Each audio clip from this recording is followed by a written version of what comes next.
দুই চারটা পিকচার যদি ফেসবুকে না দেওয়া হয় তাহলে তো হজ কবুলি হবে না, কি তাই না?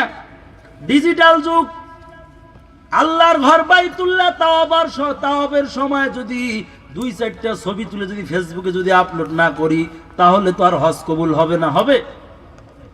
কপাল পুড়িয়া গেছে ও জন্মভূমির মুসলমান, কপাল পুড়িয়া গেছে। হজ্জে আসওয়াদ পাথর জান্নাতের একটা সাধারণ পাথর ছিল, এই পাথরটা কোনো নবী রাসূলের দেহ না। এই যে 104 খানা কিতাব দুনিয়ার ভিতরে আসছেন, 104 খানা আল্লাহর নাজিলকৃত কোনো কিতাবও না, কোনো নবী রাসূলের কোনো দেহও না, এটা কোনো মসজিদ মাদ্রাসাও না। জান্নাতের একটা পাথর নবীর মহাব্বত লইয়া জান্নাতের বাড়ি ত্যাগ করছে। আপনারা যারা এই শীতের ভিতরে নবীর মহাব্বত নিয়ে আসছেন, নবীর মহাব্বত নিয়ে আজকে এই ময়দানে পিতা মাতার জন্য চোখের পানি ছাড়িয়া নবীর মহাব্বতে এই চক্ষু থেকে পানি ছাড়ার আশা আপনাদের আছে না নাই? এই যে আমরা কষ্ট করতেছি, এর বিনিময়ে আল্লাহ যদি হজ্জে আসওয়াদ পাথরের মতো যদি আমাদেরকে কবুল করে, এর থেকে আর বড় সৌভাগ্যের কিছু আসেনি? আছে? এবার জান্নাতের ভিতরে ওই পাথর যখন প্রস্তাব রাখছে, জিবরিল আমিন যখন আল্লাহর কাছে এই প্রস্তাব দিছে, আল্লাহ রাব্বুল আমিন ডাক দিয়া বলে, ও জিবরিল যাও যাও, পাথরকে সুসংবাদ দাও, আমি মদিনার নবীর কদমে তাকে চুমো দেওয়ার তৌফিক দান করে দিলাম।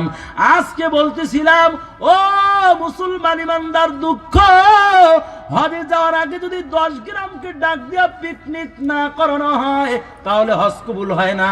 ডিজিটাল যুগে যদি কয়েকটা ছবি যদি ফেসবুকে আপলোড না দেওয়া হয় তাহলে তো হজ কবুল হয় না।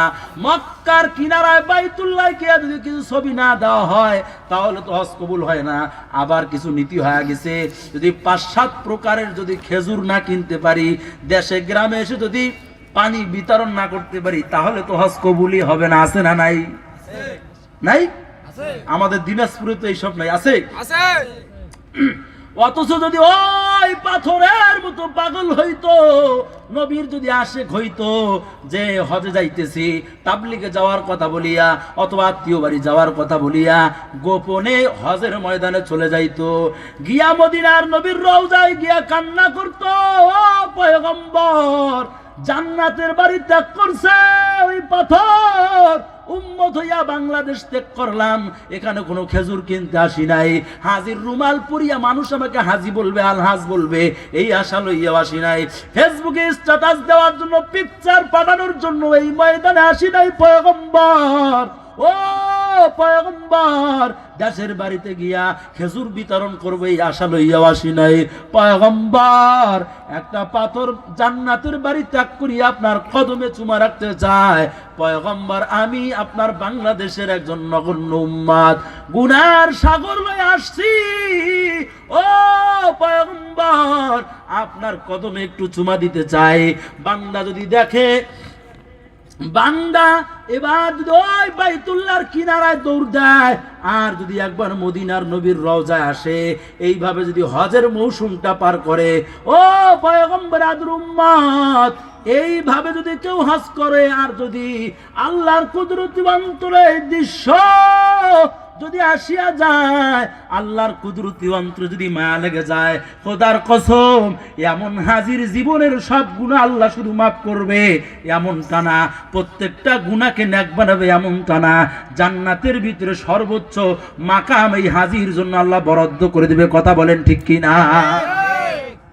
অথচ আমরা হতভাগা যে আমরা হজের ময়দানে যে এখন আমরা ভাবি যে বিশাল বড় এক হাবা কিনতে হবে, মাথায় সাদা রুমাল দিতে হবে, কালো পট্টি মাথায় দিয়ে হজে গিয়েছি এটা যদি মসজিদে প্রমাণ না করতে পারি তাহলে তো আর হজ হচ্ছে না।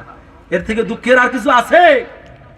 এজন্য ও বাবাজি গো, যাদেরকে আল্লাহ হজে যাওয়ার মতো সম্পদ দান করেছেন, আপনাদের কাজ হবে গোপনে তাবলিগ জামাতে যাওয়ার কথা বলিয়া অথবা আত্মীয় বাসায় যাওয়ার কথা বলিয়া গোপনে হজে চলে যাবেন, নিজের বিবি উঠে আর পাবে না। মদিনার নবীর রওজায় গিয়ে চোখের পানি ছাড়িয়া কান্না করবেন আর বলবেন, ও দার আল্লাহ আপনার নবীর রওজায় আসছি। হজ্জে আসওয়াদকে কত বড় সৌভাগ্য দান করছেন, আমি অদমকে একটু সৌভাগ্য দান মদিনার নবীর কদমে চুমা রাখতে চাই। বাইতুল্লাহর কিনারায় চোখের পানি ছেড়ে কান্না করবেন।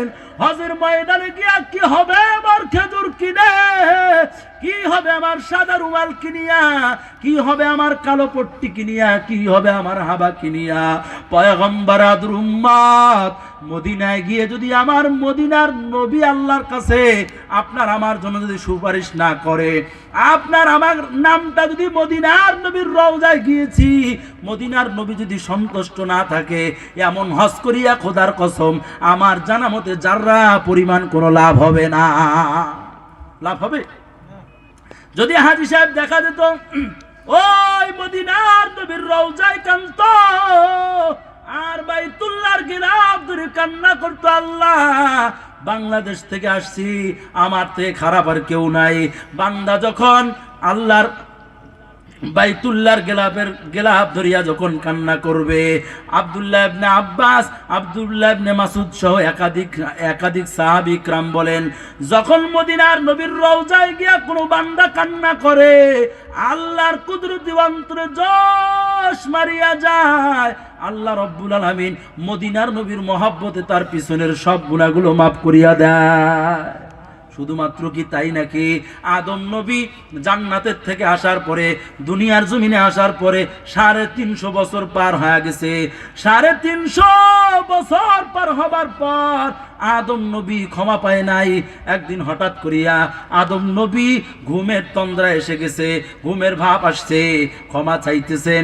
এমন সময় দোয়া অবস্থায় ঘুমায় পড়ছে, ঘুমের ভিতরে তাকায় দেখে আল্লাহর আরশে লেখা লা ইলাহা ইল্লাল্লাহু মুহাম্মাদুর রাসূলুল্লাহ।